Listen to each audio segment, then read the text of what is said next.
आपके सामने बच्चे बताने जा रहे हैं कि नमाज छोड़ने के नुकसान क्या हैं।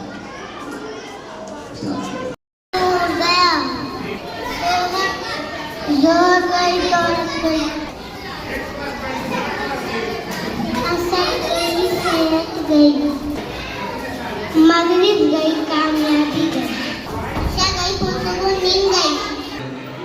बताया कि फजर की नमाज की क्या अहमियत है। इसी तरह से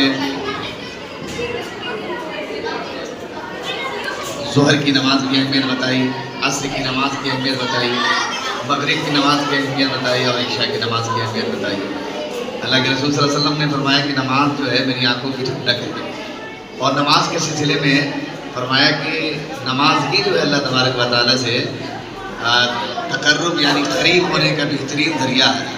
लिहाजा नमाज में अल्लाह ताला ने नमाज के सिलसिले में कुरान पाक में तकरीबन 700 मकामात पर जो है नमाज की तरकीब फरमाई है। लिहाजा हम सबको नमाज की पाबंदी करनी चाहिए।